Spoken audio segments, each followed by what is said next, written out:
इयम् आकाशवाणी देहली वर्तते। संस्कृतवार्तायां प्रस्तुता अस्ति वार्ता शारीरिक-मानसिक-स्वास्थ्ये योगशास्त्रस्य अवदानम्। वार्ताकारः प्रोफेसर् ओमनाथ बिमली। सर्वेभ्यः श्रोतृवृन्देभ्यो मम प्रणामाः।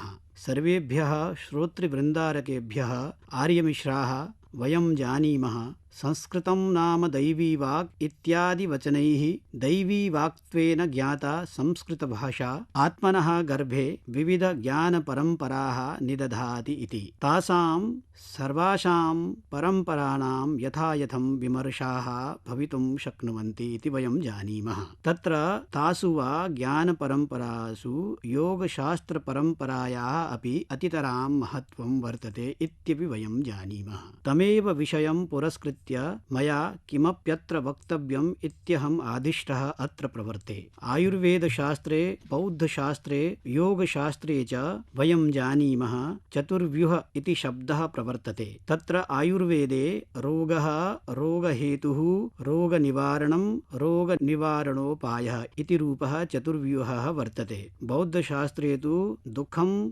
दुःखहेतु, दुःखनिरोधः, दुःखनिरोधोपायः इत्यादि रूपः चतुर्व्यूहः प्रवर्तते। एवमेव योगशास्त्रे हेयं, हेयहेतुः, हानं, हानोपायः इत्येवं रूपेण कश्चन विशिष्टः चतुर्व्यूहः प्रवर्तते। अत्रैव योगशास्त्रे वयम् अत्र प्रवर्तामहे। आर्याः मानवीयं जीवनम् आध्यात्मिक, आधिभौतिक, आधिदैविकेति त्रिविधेन दुःखेन परिव्याप्तं वर्तते इति सर्वेषां सामान्यः प्रथमः अनुभवः। अथ च मानवः अस्मात् त्रिविध दुःखात् सार्वकालिकीम्, आत्यन्तिकीं वा मुक्तिं, शाश्वतशान्तिं च वाञ्छतीति सर्वेषाम् अस्माकं द्वितीयः सामान्यः अनुभवः। परमत्र प्रश्नः भवति, इमां सार्वकालिकां मुक्तिम्, इमां वा शाश्वतशान्तिं मनुष्यः कथं प्राप्नुयात् इति। तत्र कः उपायः इति। अत्र दर्शनशास्त्रे, विज्ञानशास्त्रे वा सर्वत्र स्वीकृतः कार्यकारणसिद्धान्तः प्रसक्तः भवति। आधिदैविक, आधिभौतिक, आध्यात्मिकेति नाम्ना प्रथितं त्रिविधं दुःखमपि अतीतं, वर्तमानं, भविष्यत् इति भेदेन त्रिप्रकारकं भवितुमर्हति। तत्र अतीतं दुःखं भुक्तमेव, वर्तमानमपि दुःखं भुज्यमानमेव, परं भविष्यत् दुःखं हेयं भवति।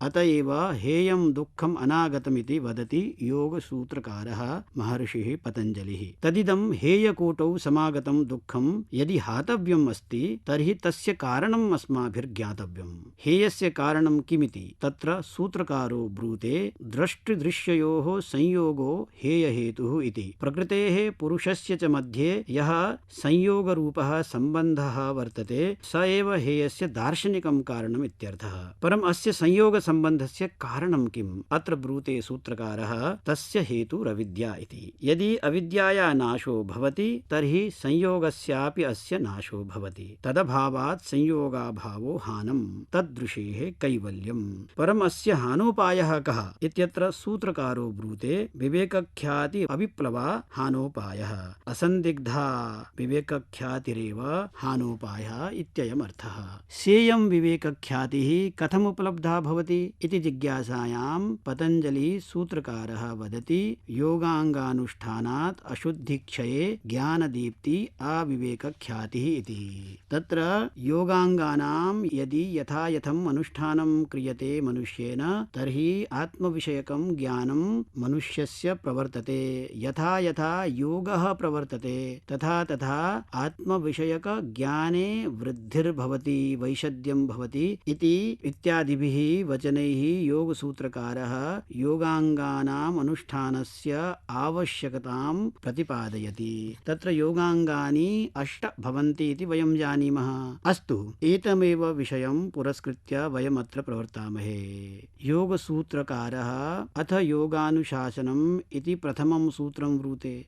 वर्तमानं योगपदार्थं भाष्यकारो व्यासः विशदयन् ब्रूते, योगः समाधिः। पुनरत्र प्रश्नो भवति, समाधिः कः इति। तमेमं प्रश्नं प्रश्नं मनसि कृत्वा आचार्यः पुनः ब्रूते स च सार्वभौमः चित्तस्य धर्मः इति। चित्तस्य सर्वासु भूमिषु वर्तमानो धर्मः समाधिशब्दस्य अर्थः इति आशयः। चित्तस्य यासु भूमिषु स समाधिरूपो धर्मस्तिष्ठति। व्यासभाष्यानुसारं स पञ्चविधो भवति। तदनुसारम् अयं समाधिरपि पञ्चविध एव भवति। तत्र प्रथमः समाधिर्भवति विक्षिप्तभूमिकः समाधि। यच्चित्तं रजोगुणप्रधानं भवति तद् विषयेषु एव वृत्तिमत् भवति। तादृशे चित्ते वर्तमानो धर्मः क्षिप्तभूमिकः समाधिर्भवति। मूढभूमिकः समाधिः द्वितीयः समाधिः। यच्चित्तं तमोगुणस्य उद्रेकात् निद्रादिवृत्तिमत् भवति तादृशे चित्ते वर्तमानो धर्मः मूढभूमिकः समाधिर्भवति। विक्षिप्तभूमिकः समाधिः तृतीयः समाधिः। यच्चित्तं सत्त्वस्य आधिक्यस्य कारणात् तत्समाददपि रजसः प्रबलमात्रायाः कारणात् अंतरा विषयान्तरवृत्तिमत् भवति तत् विक्षिप्तभूमिकं चित्तं भवति। तादृशे चित्ते वर्तमानो धर्मः विक्षिप्तभूमिकः समाधिर्भवति। एकाग्रभूमिकः समाधिः चतुर्थः समाधिः। यच्चित्तं विशुद्धसत्त्वतया एकस्मिन्नेव विषये दीर्घं कालं यावत् वृत्तिमत् भवति तत् मूढभूमिकं चित्तम् अस्ति। तादृशे चित्ते वर्तमानो धर्मः मूढभूमिकः समाधिर्भवति। निरुद्धभूमिकः समाधिः पञ्चमः समाधिः। यच्चित्तं समाप्तवृत्तिकं भवति यस्मिन् राजस्यः सात्विक्यः तामस्यश्च सर्वाः वृत्तयो अपगता भवन्ति तादृक् चित्तं निरुद्धभूमिकं भवति। तादृशे निरुद्धभूमिके चित्ते वर्तमानः समाधिः निरुद्धभूमिकः समाधिर्भवति। तत्र योगसमाधि। एतेषु पञ्चषु समाधिषु मध्ये एकाग्रभूमिकः समाधिः अथ च निरुद्धभूमिकः समाधिरिति समाधिद्वयमेव योगो भवति न तु प्रथमस्त्रिविधः समाधिरपि इति योगशास्त्ररुचिभिर्यथायथम् अवगन्तव्यम्। तदेवं समाधेर्द्वैविध्यं भवति अयोगसमाधिः योगसमाधिश्चेति। तत्र अयोगसमाधिमध्ये प्रथमे विक्षिप्तभूमिके समाधौ प्रमाता वस्तुनः सकलानां धर्माणां ज्ञानं नैव कर्तुं पारयति। तस्मात् तस्य वस्तुविषयकं ज्ञानं केवलं ज्ञानमेव भवति। विक्षिप्ते समाधौ तु चित्तस्थितेः कारणात् सः वस्तुनो विशिष्टं ज्ञानं करोति। तस्मात् तस्य वस्तुविषयकं ज्ञानं प्रकृष्टं ज्ञानं भवति इति कृत्वा प्रज्ञानं भवति। तत्र परम् अत्रापि अयं प्रमाता वस्तुनः सर्वतोवर्ति ज्ञानं न कर्तुं पारयति। अत एव सम्प्रज्ञातसमाधिं सबीजं समाधिम् असम्प्रज्ञातसमाधिं च निर्बीजं समाधिं वदति महर्षिः पतञ्जलिः सूत्रकारः। तत्र योगस्य लक्षणं ब्रुवन् सूत्रकारः वदति योगश्चित्तवृत्तिनिरोध इति। चित्तस्य वृत्तीनां निरोधः एव योगशब्दस्य अर्थः इत्याशयः। चित्तं त्रिगुणं प्राकृततत्त्वं वर्तते इति कार्यानुमानेन ज्ञायते।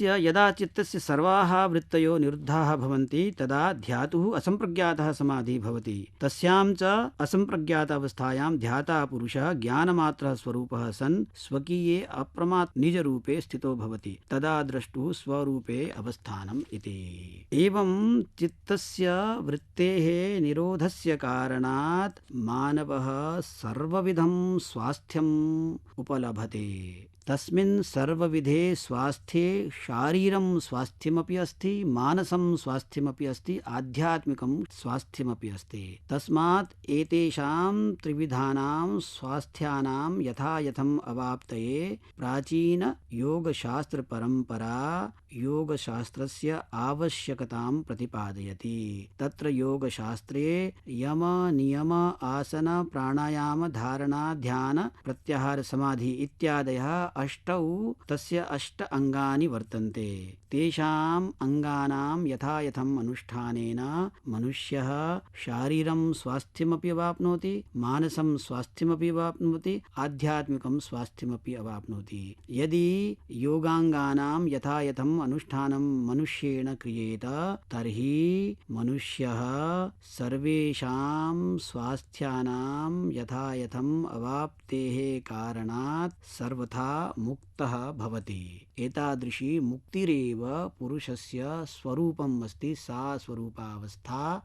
योगेन एव प्राप्यते। बन्धवः, अधुना भवन्तः वार्तां शृण्वन्तः आसन्। अस्या विषयः आसीत् शारीरिक-मानसिक-स्वास्थ्ये योगशास्त्रस्य अवदानम्। वार्ताकारः आसीत् प्रोफेसर् ओमनाथ विमली। अनेनैव अयं कार्यक्रमः सम्पन्नतां याति।